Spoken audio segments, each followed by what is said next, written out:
Hello प्यारे बच्चों, सुप्रभात। तो आज मैं कक्षा 7 को हिंदी में पाठ 6 पढ़ाऊँगा। पाठ 6 का नाम है महान विभूति राजेंद्र प्रसाद। क्या नाम है?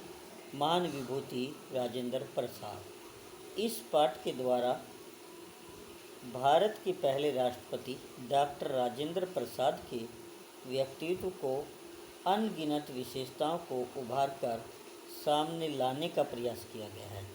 सादा जीवन, उच्च विचार की आदर्श प्रतिमूर्ति राजेंद्र बाबू की न केवल वेशभूषा सादगीपूर्ण थी, बल्कि उनका स्वभाव भी अत्यंत कोमल, गंभीर एवं संवेदनशील था। उनकी पत्नी आदर्श भारतीय नारी थी। इसमें प्रस्तुत राजेंद्र बाबू के व्यक्तित्व के गुण सभी के लिए अत्यंत प्रेरणादायक है। त्याग की सीमा नहीं होती। महात्मा गांधी ने क्या कहा है कि त्याग की कोई सीमा नहीं होती। अब पढ़ते हैं पाठ को। कुछ देदीप्यमान नक्षत्र इस पृथ्वी पर जब मानव रूप में जन्म लेते हैं तो वे अपने कुल का ही नहीं, अपने वंश का ही नहीं, अपने परिवार का ही नहीं, समस्त देश का सिरमौर बन जगमगाते हैं। सिरमौर यानी मुकुट बनकर जगमगाते हैं, चमकने लगते हैं। हमारे देश के प्रथम राष्ट्रपति राजेंद्र बाबू का व्यक्तित्व ऐसे ही देदीप्यमान नक्षत्र के समान था, यानी उज्जवल था उनका व्यक्तित्व। किसी भी देश का प्रथम नागरिक या राष्ट्र प्रमुख अत्यंत त्यागमय और सादा जीवन यापन करने वाला हो सकता है, इसका वे प्रत्यक्ष प्रमाण थे। यानी वे इसका सीधा सच्चा उदाहरण थे कि किसी देश का जो प्रथम नागरिक होता है, राष्ट्रपति जो होता है, राष्ट्र प्रमुख अत्यंत त्यागमय, बहुत ही त्यागमय और त्याग करने वाला और सादा जीवन जीने वाला भी हो सकता है। राजेंद्र प्रसाद का जन्म 3 दिसंबर 1884 को बिहार के एक छोटे से गांव जीरा देवी में हुआ था। कहाँ? बिहार का एक छोटा सा गांव था जीरा देवी। 3 दिसंबर 1884। इनके पिता श्री महादेव सहाय स्वाध्याय द्वारा आयुर्वेद तथा यूनानी दवाइयों के अच्छे जानकार बन गए थे। यानी इनके पिता स्वाध्याय अपने द्वारा ही खुद अध्ययन करके, खुद पढ़ के आयुर्वेद और यूनानी दवाओं के अच्छे जानकार बन गए थे। वे गरीबों का उचित इलाज करते हुए उन्हें मुफ्त दवा भी दिया करते थे। गरीबों का इलाज भी मुफ्त करते थे और उनको दवाई भी मुफ्त ही दिया करते थे, फ्री में। वे फारसी भाषा, कसरत तथा घुड़सवारी में भी प्रवीण थे। प्रवीण यानी कुशल, यानी फारसी भाषा जानते थे और घुड़सवारी में भी बहुत कुशल थे, निपुण थे। वे सारे गुण पुत्र को पिता से अनायास ही प्राप्त हो गए थे। यानी अपने पिता के सारे गुण डॉक्टर राजेंद्र प्रसाद में अपने आप ही आ गए थे। उनकी माता कमलेश्वरी देवी अत्यंत धार्मिक विचारों वाली महिला थी। उन्होंने अपने पुत्र को बचपन से ही रामायण और महाभारत की अनेक कहानियाँ सुनाई थी। इस तरह स्वाभाविक रूप से माता पिता की परोपकारिता, दूसरों की सेवा करना, भलाई करना, सेवा भाव, धार्मिक प्रवृत्ति आदि संबंधी गुण पुत्र में स्वतः यानी अपने आप चले आए थे। मात्र 5 वर्ष की आयु में ही उन्होंने फारसी पढ़ने के लिए मदरसे जाना प्रारंभ कर दिया। वे इतने प्रतिभाशाली थे कि जब तक बाकी बच्चे कक्षा में पहुंचते तब तक मौलवी साहब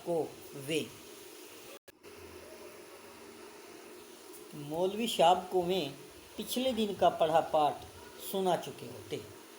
यानी जो पहले दिन पढ़ा था उस पाठ को वे सुना दिया करते थे। उनकी प्रारंभिक शिक्षा यानी पहली शिक्षा, शुरुआत की शिक्षा छपरा के जिला विद्यालय में हुई। बाद में उन्होंने कोलकाता के सुप्रसिद्ध प्रेसिडेंसी कॉलेज से उच्च शिक्षा प्राप्त की। पहले छपरा में पढ़े प्रारंभिक शिक्षा, और बाद की जो शिक्षा प्राप्त की वो कलकत्ता के प्रेसिडेंसी कॉलेज से प्राप्त की थी।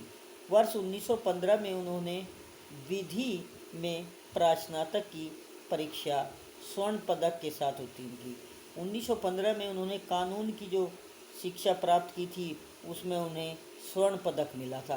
तत्पश्चात कानून के क्षेत्र में डॉक्टरेट की उपाधि भी प्राप्त की, अर्थात उन्होंने कानून में पीएचडी भी की, जिसको करने के बाद नाम के आगे डॉक्टर लिखा जाता है। वे बहुभाषी विद्वान थे, यानी अनेक भाषाएं जानते थे तथा अंग्रेजी, हिंदी, उर्दू, फारसी व बंगाली भाषा पर उन्हें पूरा अधिकार था। वे इन भाषाओं में धारा प्रवाह बोल और लिख सकते थे, यानी बिना किसी रुकावट के इन भाषा को बोलते थे और लिख भी सकते थे। उन्हें गुजराती तथा संस्कृत भाषाओं का भी समुचित ज्ञान था। वे गुजराती और संस्कृत भाषा भी अच्छी प्रकार से जानते थे। तत्कालीन प्रचलित परंपरा के अनुरूप मात्र 12-13 वर्ष की आयु में उनका विवाह राजवंशी देवी के साथ हो गया। उस समय की जो परंपरा थी, उस समय बच्चे का, लड़के या लड़की की शादी बहुत जल्दी कर दिया करते थे, तो इसी प्रकार राजेंद्र बाबू की शादी भी मात्र 12-13 वर्ष की आयु में कर दी गई राजवंशी देवी के साथ। लेकिन यह विवाह इस अटल साधक के विद्यार्जन में कभी भी बाधक नहीं बना, यानी विवाह होने पर उन्हें अपनी विद्या प्राप्त करने में कोई दिक्कत नहीं आई, कोई अड़चन नहीं आई। उनकी पत्नी उनकी अनुचारिणी सिद्ध हुई, यानी उनकी सहभागिता बनी। वे निरंतर परिवार की देख रेख तथा सेवा में लीन रही और पति की ही भांति परोपकारिणी, यानी दूसरों पर परोपकार करना, उपकार करना, दया धर्मणी, दया दिखाना तथा कर्तव्यनिष्ठ रही, अपने काम के प्रति लगनशील रही। राजेंद्र बाबू के जीवन पर उनके बड़े भाई महेंद्र प्रसाद का विशेष प्रभाव पड़ा, यानी इनके बड़े भाई का नाम था महेंद्र प्रसाद। तो उनका इनके जीवन पर, राजेंद्र बाबू के जीवन पर बहुत बड़ा प्रभाव पड़ा उनके बड़े भाई का। उन्होंने ही राजेंद्र बाबू के मन में देश प्रेम की लो जगाई, लो यानी ज्योत जगाई।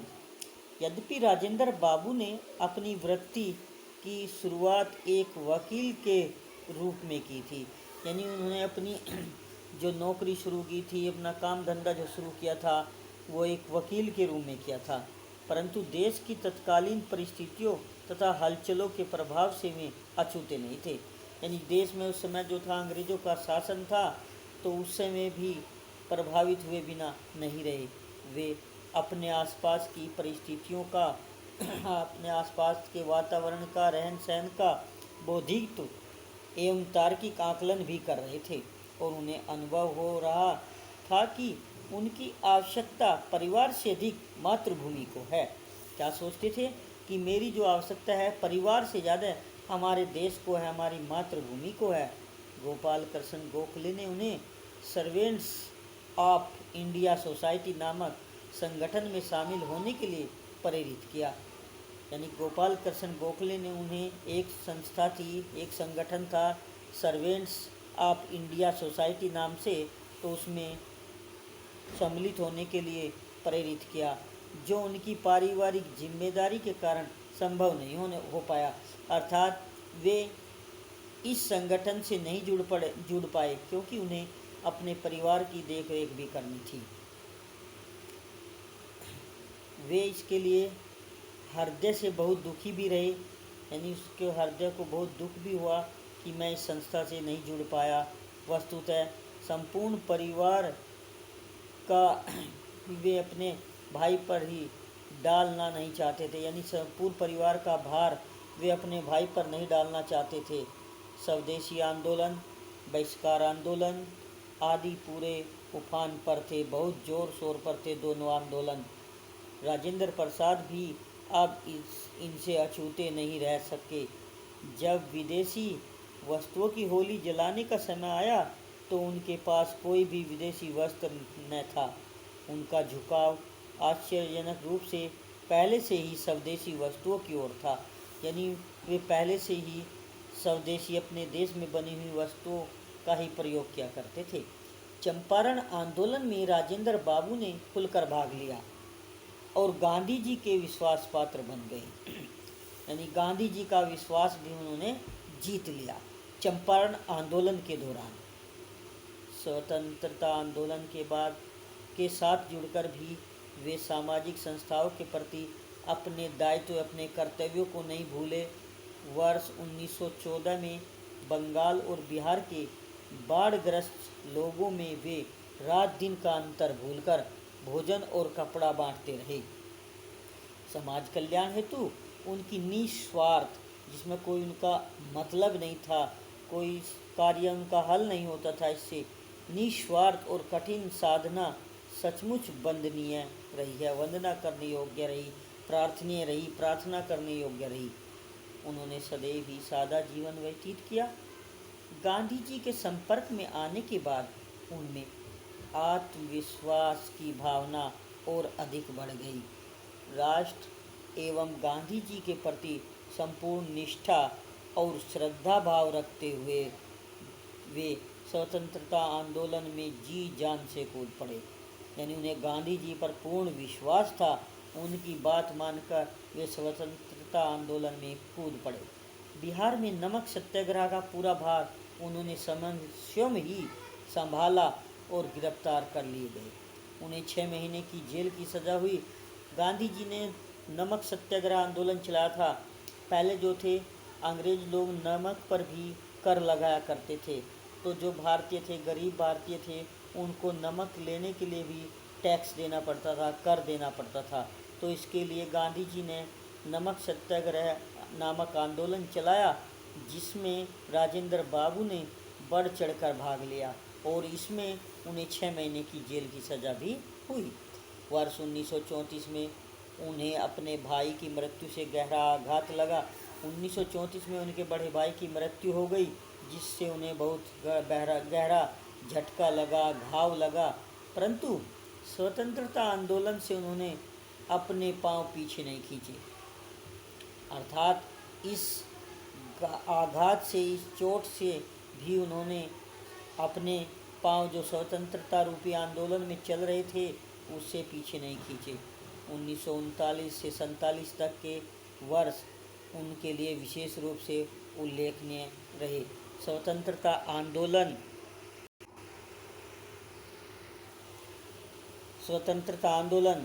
स्वशासन की ओर पग बढ़ा रहा था, पग यानी पैर बढ़ा रहा था। विदेशी शासकों के अत्याचार भी बढ़ रहे थे और इसी समय एक और गहरी चोट उन्हें पहुंची। वह थी जीरादेई में भड़के दंगे। जीरादेई यानी उनके गांव में दंगे भड़के, आपस में झगड़ा हो गया। यह विभाजन की विडंबना थी जिससे फसाद ने स्वयं ही जन्म ले लिया। यानी यह ऐसी विडंबना थी, ऐसी कि इसमें जो है झगड़ों ने अपने आप ही जन्म ले लिया, इसमें झगड़े बढ़ गए। उनका जन्म स्थान कभी हिंदू मुसलमान सौहार्द का प्रतीक रहा था। यानी जहाँ इनका जन्म हुआ था जीरादेई में, वहाँ हिंदू और मुसलमान सभी आपस में मिलजुल कर रहा करते थे। वहाँ दोनों समुदाय द्वारा इकट्ठे होकर दिवाली के दीपक जलाए जाते थे, मुहर्रम पर ताजिए निकाले जाते थे, पर अब वही स्थान जल रहा था। वे बुरी तरह आहत हुए, उन्हें बहुत धक्का लगा, उन्हें बड़ा दुख हुआ, उन्हें बड़ी चोट पहुंची। उन्होंने वहाँ के समस्त लोगों से अपील की कि वे विचारों से भिन्न हो सकते हैं, परंतु इसका अर्थ यह कदापि नहीं, इसका अर्थ यह कभी नहीं कि वे एक दूसरे का रक्त बहा दें। अंततः सारे प्रयत्न, सारे प्रयास विफल रहे और अखंड भारत का स्वप्न भी खंडित हुआ। यानी उनका जो अखंड भारत का सपना था, भारत को एक करने का जो सपना था, वह भी टूट गया। परंतु 15 अगस्त 1947 का दिन स्वतंत्रता प्राप्ति के साथ देश का भाग्य विधाता बन गया। यानी 15 अगस्त 1947 को हमारे देश को आज़ादी मिल गई। उससे पूर्व वर्ष 1940 में देश का संविधान बनाने के लिए एक संविधान सभा बनाई गई थी। 1946 में देश के संविधान चलाने के लिए, कानून चलाने के लिए, राज्य चलाने के लिए एक संविधान सभा बनाई गई, जिसके अध्यक्ष पद का दायित्व, जिम्मेदारी उन्हें सौंपी गई थी। जब 1950 ईस्वी में भारत गणतंत्र बना तो वे सम्मति से, सबकी सहमति से, सबकी इच्छा से देश के प्रथम राष्ट्रपति के रूप में चुने गए। 1950 में वे भारत के पहले राष्ट्रपति बने थे। इस महान व्यक्तित्व ने अपने संपूर्ण सेवा काल में राष्ट्रपति भवन का कभी भी निजी कारणों से उपयोग नहीं किया। यानी अपने मतलब के लिए इन्होंने राष्ट्रपति भवन का कभी उपयोग नहीं किया। यह उनके महान चरित्र की पराकाष्ठा, यानी सीमा, सबसे बड़ी सीमा थी, सबसे ऊंची सीमा थी कि वे मात्र एक कमरे में रहते थे और अपनी पत्नी के साथ हाथ से बना भोजन ही ग्रहण करते थे। क्या कहा? इतने महान चरित्र वाले थे, इतने सादे थे कि वे एक कमरे में ही रहते थे और अपनी पत्नी के हाथ से बना भोजन ही ग्रहण करते थे। ऐसे निस्वार्थ राष्ट्र प्रेमी को सत सत प्रणाम। यानी इनके ऐसे राष्ट्र प्रेमी को, देश प्रेमी को 100 बार प्रणाम।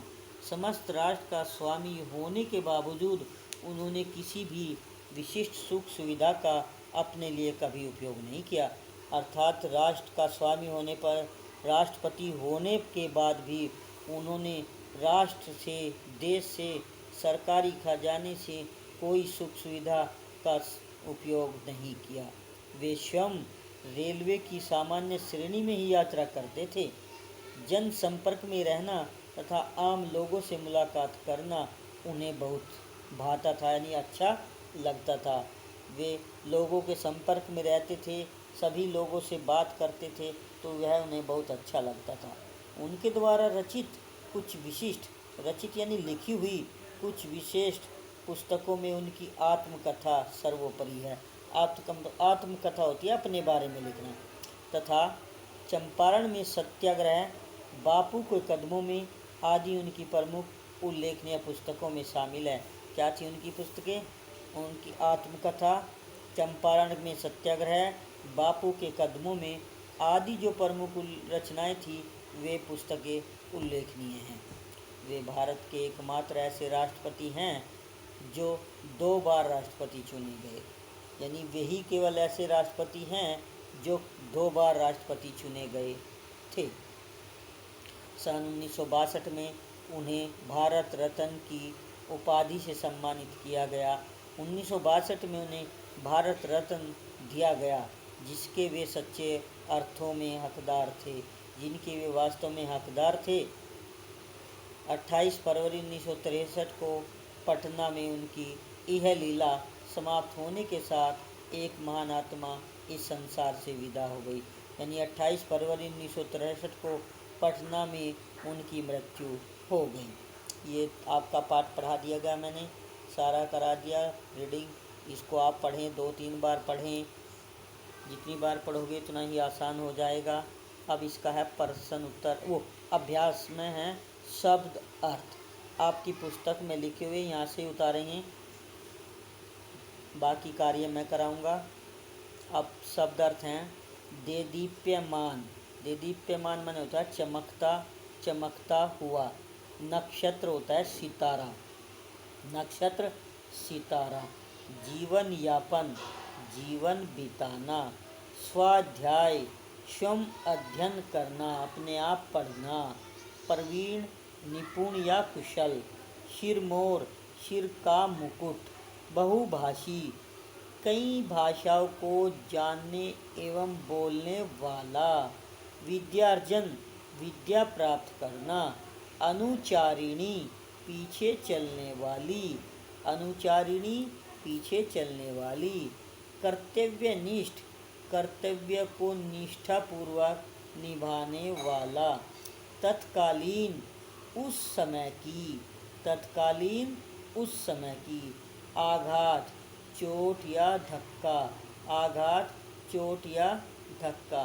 फसाद, लड़ाई झगड़ा, फसाद लड़ाई झगड़ा, सौहार्द सद्भावना मैत्री, सौहार्द सद्भावना या मैत्री, पराकाष्ठा चरम सीमा, पराकाष्ठा माने चरम सीमा, यह लीला इस लोक का जीवन, यह लीला इस लोक का जीवन।